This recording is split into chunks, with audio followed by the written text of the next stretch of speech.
안녕하세요. 맛집을 찾아가는 사람이건 줄을 서서라도 맛집을 가는 사람이건 저처럼 줄을 서서 먹는 건 정말 극혐하는 사람이건 어쨌건 한두 개 정도는 한 번씩 찾아가는 식당이 있을 겁니다. 저는 개인적으로는 절대 줄 서서 먹지 않는 주의지만 그래도 제 마음속에 여러 개의 개인적인 맛집이 있습니다. 줄을 서더라도 여기는 기다릴 수 있다. 이런 맛집이 몇 개 존재하죠. 그런 맛집은 정말 두세 개 정도뿐이고 나머지는 아무리 맛있다고 해도 30분 이상은 절대 줄 서지 않습니다. 물론 예외는 있는데 가족과 함께 가는 아웃백 같은 건 저도 좋아하고 와이프도 좋아해서 1시간 넘게 줄도 쓰고 요즘은 막연히 그냥 줄 서는 게 아니라 예약 시스템으로 예약 걸어놓고 쇼핑하고 와도 되니까 그런 건 나쁘지 않다고 생각합니다. 자, 오늘은 줄 서긴 싫지만 그래도 1년에 한 번은 생각나는 맛집까지는 아니고 그래도 1년에 한 번은 가줘야 뭔가 시원한 느낌이 나는 개인적인 평가 기준에 요 정도 리스트 안에 들어가는 식당 한 곳입니다. 이름은 산골농원으로 잘 아시겠지만 토종닭을 솥뚜껑에 참나무 장작으로 요리해서 나오는 아주 비싼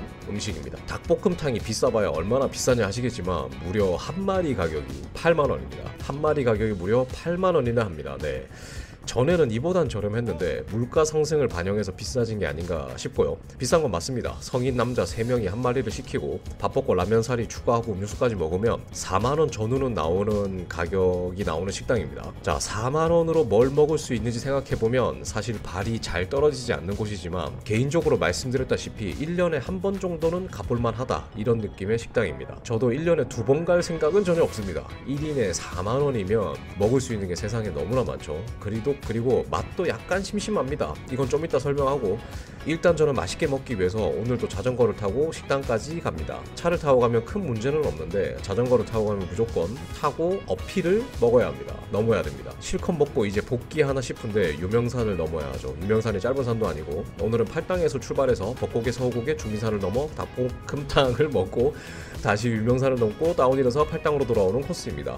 운동도 좀 하고 만난 것도 먹기 딱 좋은 코스죠. 양수역에 도착해서 일행들 합류하고 출발합니다. 오늘의 인원은 저 나풀 그리고 아무튼 8명 여러 명 갑니다. 참고로 3월 10일에 다녀온 영상입니다. 제가 항상 영상 편집이 늦어서 이런 거 표기해 주는 게 좋을 것 같네요. 첫 벚곡에가 나오고 저는 가차없이 흐릅니다. 겨울 동안 그래도 좀 해보려고 센터도 다녔는데 요즘 일이 바빠서 자전거는 거의 최소한만 겨우 타고 있습니다. 벚곡에는 정말 힘들었고요. 순간 14% 이상까지 올라가는 경사도 초기화된 몸, 불어난 체중, 뒤지는 줄 알았습니다. 다음은 서곡에로 달려갑니다. 배를 출출하게 만들어야 해서 휴식은 최소화하고 바로바로 달립니다. 앞에 계신 여성분은 뽀블리 미소리그 1등 하신 괴수죠. 네, 미래가 촉망되는 여성 최강 괴수 중에 한 분입니다. 개 잘 탑니다. 서곡에도 개 힘듭니다. 아주 그냥 그래도 요거 하나로 오늘 식사가 더 맛있어지겠죠? 날씨가 따뜻해지니 많은 라이더분들이 나오셨네요. 이제 본격적인 시즌이니 올 한해도 다들 안전한 라이딩 하시길 바랍니다. 아무튼 유명산을 넘어 유명산 다운힐을 딱 끝나자마자 우측으로 우회전을 해서 1km 정도만 타고 가면 식당을 찾을 수 있습니다. 길이 혼동될 수 있으니 미리 알아보시고 GPX 파일을 넣어가세요. 예전에는 나름 웨이팅이 꽤 길었던 걸로 기억하는데 지금은 완전 피크타임 점심시간인데도 사람이 별로 없습니다. 아무래도 높은 가격, 코로나 이후 경기 침체로 비싼 외식을 멀리하는 심리가 반영된 게 아닐까 싶습니다. 그리고 말씀드렸지만 딱 1년에 한 번 정도 오고 싶은 식당이지 자주 올만한 식당은 아니라는 점, 저와 아마 다들 비슷한 생각 아닐까 싶지만 아무튼 제 주관적인 생각이고 주문하고 선결제하고 들어가는 시스템입니다. 어쨌든 줄 서는 걸 정말 싫어하는데 다행히 줄이 없어서 좋네요. 결제를 하고 나면 이렇게 내부로 안내를 해주는데 지금 옆에 저렇게 엄청나게 높은 고화력으로 요리를 하는 걸 볼 수 있고요. 저는 벌써 4번째 와서 별 관심이 없지만 뭐 저기서 사진도 찍고 구경하시는 분들도 많습니다. 인스타에 올리기 위한 땔감 만들기도 좋아요. 저희 일행이 8명이었는데 한 테이블에 8명 앉게 하는 건 좀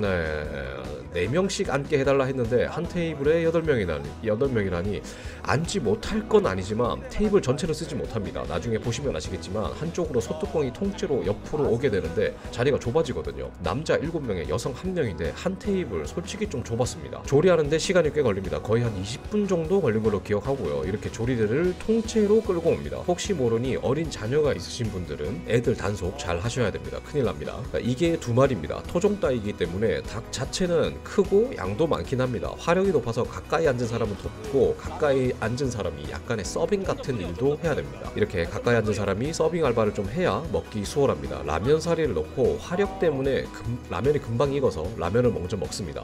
고기가 익기 전에 감자와 고구마를 먼저 건져 먹으라고 하는데 아무래도 감자와 고구마는 미리 찐 걸 넣어서 조리하는가 봅니다. 일단 맛에 대해서 조금 말씀드리자면 좀 심심합니다. 이게 조미료를 거의 넣지 않고 조리하는 방식으로 만들어지는 게 아닐까 추측합니다. 보통은 조미료를 넣으면 그 진한 맛이 나는데 그게 잘 느껴지지 않아요. 이건 취향의 문제이기 때문에 뭐가 더 좋다 이건 없죠. 근데 보통 도심에 있는 닭볶음탕에서 느껴지는 조미료의 그 맛은 거의 없습니다. 처음 먹었을 땐 왜 이렇게 심심하지? 이런 느낌까지 들었습니다. 이건 계속 조리하면서 쫄면 좀 더 맛이 깊어집니다. 좀 더 짜지는 거죠. 하지만 이것도 이런 요리의 특징이 아닐까 개인적으로 생각합니다. 그리고 제가 여기 라면을 진짜 좋아했거든요. 맵지 않은 불닭볶음면 맛 정말 좋아했는데 그 맛이 이번에 느껴지지 않더라고요. 아침도 먹지 않고 자전거를 타고 산 3개를 넘고 왔는데 배가 안 고픈 건 아닐 테고 뭔가 맛이 변했나 하는 의구심을 가지고 먹었습니다. 그리고 여기 구조를 보시면 아시겠지만 한여름엔 좀 힘듭니다. 아무리 에어컨을 틀어줘도 이 뜨거운 열기 옆에서 먹으려면 좀 힘드니 한여름을 제외하고 오시는 게 좋을 것 같고요. 감자와 고구마는 당연히 그냥 먹어도 맛있는데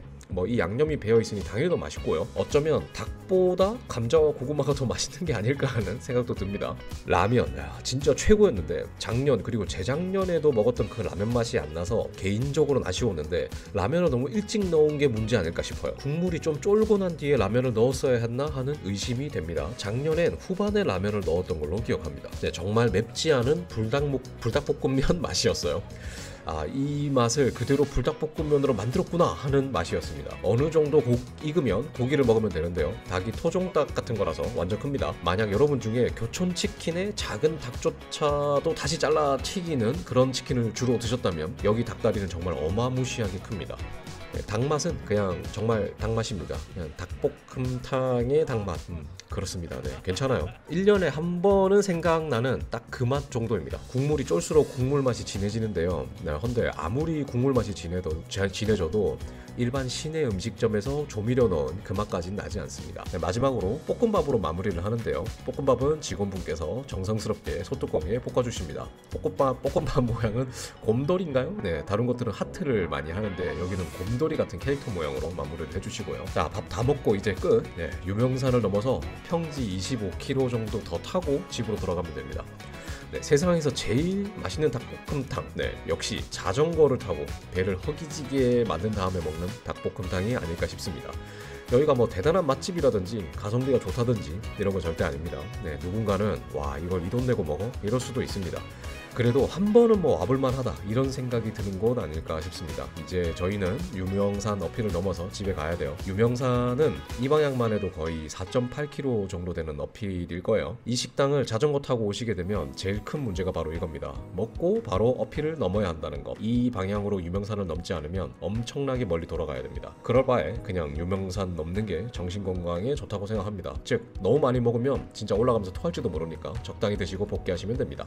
아마 출발지에 도착할 때쯤엔 먹은 거 다 소화되고 배고파지고 있을 거예요. 네, 아무튼 오늘의 영상은 여기까지입니다. 올해는 자전거를 거의 못하지 않을까 싶습니다. 살도 작년보다 더 디립디립 찔 것 같고 불안하지만 그래도 최소한은 타려고 노력해야 될 것 같습니다. 자, 그럼 오늘은 이만 줄이고 다음에 또 뵙겠습니다. 감사합니다.